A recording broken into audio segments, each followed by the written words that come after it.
महाराज श्री, पिछले 5 सालों से जीवन में अंधकार छाया हुआ है। कभी भी सफलता नहीं मिल रही है।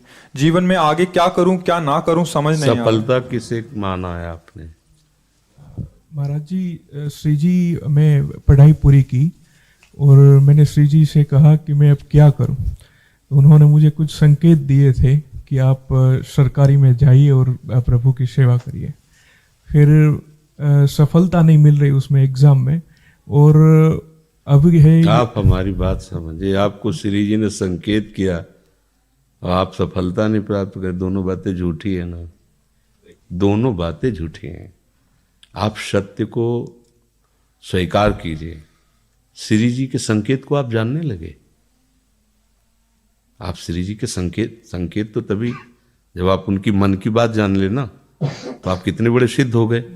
और फिर सफलता किसकी चाहते हो? प्रकृति जननी की। आप श्री जी के संकेत को जान जाओगे तो श्री जी के प्रेम की सफलता चाहोगे, लोकवत नहीं। और ये लोक की सफलता, सुनो पहले, प्रारब्ध के अधीन है। इसकी सफलता के लिए श्री जी से प्रार्थना मत करो। हमारी बात समझना।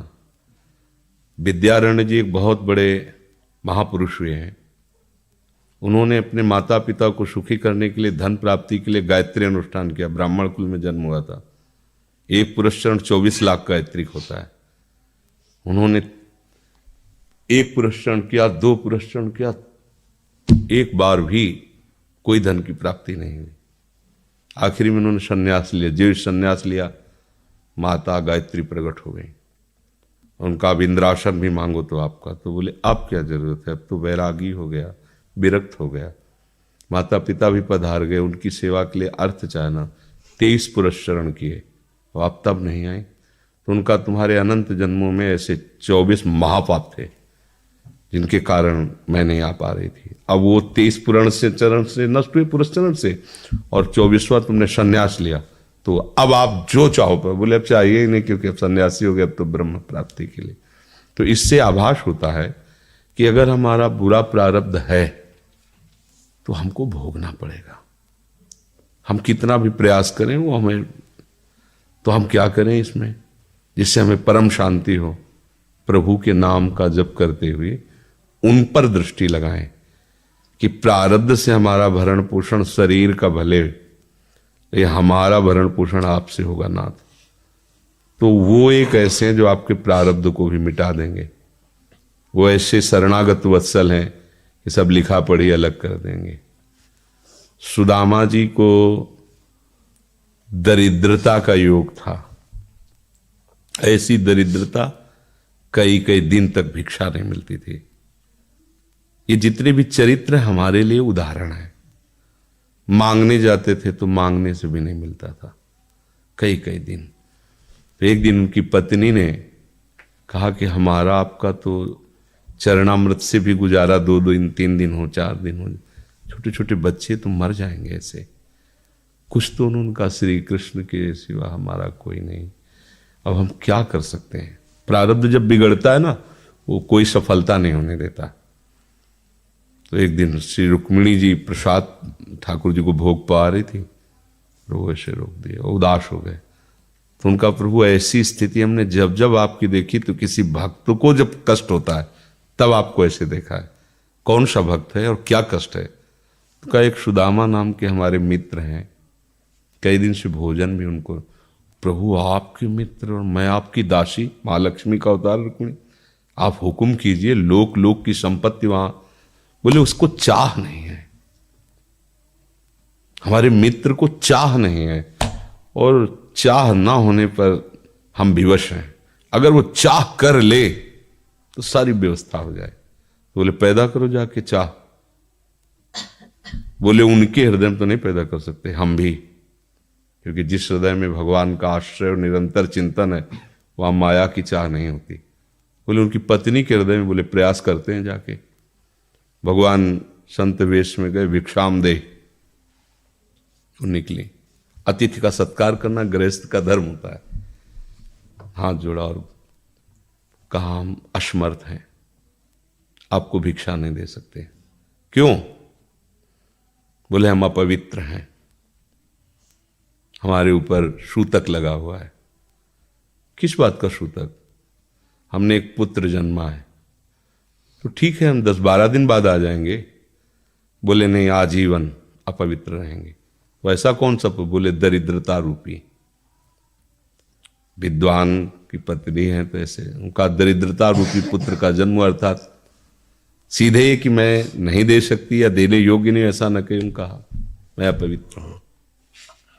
तो उनका दरिद्र कैसे हो सकती हो? जिनके पति के मित्र द्वारिकाधीश भगवान श्री कृष्ण है, वो दरिद्र कैसे हो सकता है? एक बार कहो ना अपने पति से। चले गए। जो सुदामा जी आए तो उन्होंने कहा कि देखो आज एक अतिथि आए थे, उनको मैं कुछ नहीं दे पाई, मुझे बहुत कष्ट है कि मेरे पुत्र और आए हुए अतिथि का भी हम स्वागत नहीं कर सकती, उनका भरण आपके मित्र द्वारिकाधीश प्रभु श्री कृष्ण है। सुदामा जी ने कहा, बोले चले जाओ ना, वो कुछ न कुछ सहयोग कर देंगे। तो बोले हम ऐसे मित्र नहीं बनाए कि वो हमारा सहयोग करें, कभी नहीं, मर जाऊंगा पर उनसे ये नहीं कहूंगा कि आप हमारा। बोले मत कहना, दर्शन के लिए तो चले जाओ, वो सुना है इतने उदार हैं कि वो जाने पर ही दे देंगे। सुदामा ने कहा दर्शन के लिए तो जा सकते हैं, बहुत दिन हो गए, ठीक है, पर मित्र के पास जाए तो कुछ लेके जाना चाहिए, मेरे पास तो कुछ नहीं है ना। पड़ोस में जैसे किसी से मांगने गई तो अरे समय जब बिगड़ता कोई नहीं होता साथ। एक ने थोड़ी उदारता दिखाई तो चावल पछोरने पर जो आगे कणका होते चावल के, जो प्राय वो लिए सुदामा जी ने कहा हमारे प्रभु भाव के भूखे, कुछ ले जाएंगे, खाली हाथ तो नहीं है। पोट्री में सारांश में बता रहे हैं, द्वारपालों ने देखा कि हड्डी हड्डी शरीर में कई जगह से फटे वस्त्र, बेवाई फटी हुई, मतलब दिखाई दे रहा था दरिद्रता की मूर्ति है। तो उनका किससे मिलना है तुमको? तो उनका श्री कृष्ण से। बोले संभाल के बोलो, क्योंकि पार्षद है, अनंत कोट ब्रह्मांडों के नायक प्रभु के ऐसे बोले कोई श्री कृष्ण को ऐसे गली आए, उनका जाके तो तुम बोलो ना, श्री कृष्ण से जाके कह दो कि एक सुदामा नाम के ब्राह्मण आए हुए। पार्षद गए, प्रभु बड़ा अजीब आदमी है, आपका नाम बिना किसी सभ्यता के ले रहा है। वो कह रहा श्री कृष्ण से कह सुदामा, कूद पड़े, भगवान दौड़े। वो पार्षद, वो सब की ब्रह्मा जी शंकर जी आते हैं तो वहां खड़े रहते हैं घंटों, भगवान ऐसे भागे जाके। सुदामा जी को पता था ना, हमारे रुक्मिणी जी के महल में रुक्मिणी जी के पलंग पर बैठाते हैं, स्वयं चरण पखारते हैं सब। अब ये वैभव, क्या हालचाल है, कैसे हो? प्रभु आप सब जानते हो, आपकी बड़ी कृपा है। तो ब्याह हो गया, हाँ ब्याह भी हो गए, बच्चे भी हो गए। हमारे पास आए हो तो कुछ तो लाए ही होगे। अब वो सड़े से कपड़े में चावल, कैसे बड़ी बड़ी वो वैभव, महारानियां सब भगवान का। चुप ऐसे बोले देखो फिर चूक कर रहे हो, हमारे हिस्से की चोरी पहले की थी और फिर चूक कर रहे हो। और उन्हें हिम्मत नहीं पड़ रही थी, इतने महामहिम प्रभु को कैसे हो तंदुर। भगवान ने ऐसे छीला, ओहो आज तक मुझे ऐसा स्वाद नहीं मिला। भगवान बड़ाई कर रहे, देखो रुक्मिणी जी की आंखों में आंसू आ गया उधर से। भगवान पकड़ लिया हाथ, बस प्रभु हम आपके सिवा नहीं रह सकती हो। भगवान तो सुदामा जी का स्वागत समान कुछ दिन, अच्छे कपड़े पहनाए। जब चलने लगे ना तो भगवान की तरफ वो देखते, मतलब कामना नहीं पर कि देखा पत्नी कह रही थी जाओगे कुछ न कुछ, चले प्रभु, हाँ ठीक, इधर से ऐसे चले जाना, हाथ भी खाली। प्रभु ने कहा देखो ये कपड़े जो है ना महंगे हैं, रास्ते में तुम्हें चोर बदमाश तुम अपनी पोशाक पहने इनको उतार दो। बोले बड़ी कृपा, कपड़े भी उतार दिए और रास्ते में सोचे देखो निगेटिवली सोच रहे, मेरे श्री कृष्ण मुझे कितना प्यार करते हैं। उन्होंने इसीलिए नहीं दिया कि ये दरिद्र कहीं संपत्ति पाकर मतवाला होकर मुझे भूल न जाए, मुझे कितना प्यार करते हैं। प्रभु के प्यार में मगन होकर सुदामा पुरी खड़ी जैसे द्वारिका। तो उनको भ्रम हुआ कि मुझे लगता है चलते चलते मैं पुनः द्वारिका आ गया। तो वहां पूछ रहे हैं कि ये किसका है। भगवान के पास विधाता है, उनका प्रभु ये तो गलत हो गया, इनके भाग्य में हमने लिखा था क्षय श्री, ऐश्वर्य का नाश, जीवन में नहीं ऐश्वर्य, क्षय श्री। भगवान ने उसका उल्टा कर दिया यक्ष श्री। जैसे कुबेर का अथाह धन का खजाना, त्रिभुवन का खजाना वही है कुबेर के पास, ऐसे कुबेर का खजाना यक्ष श्री। तो कहा प्रभु, तो उनका इन्होंने एक पुण्य किया है, अनंत ब्रह्मांडों के समस्त जीवों को तृप्त कर दिया है।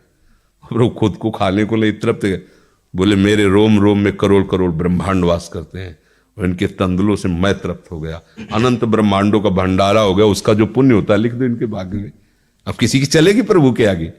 तो एकमात्र प्रारब्ध को मिटाने वाले भगवान है, कर तुम अकर तुम अन्यथा कर तुम। तो आप भगवान की शरण होकर उनका नाम जप कीजिए और उनसे प्रार्थना कीजिए कि आपको उचित लगे तो समस्या का समाधान कर दीजिए, नहीं तो मुझे समस्या से लड़ने का बल और विवेक दीजिए, बात बन जाएगी।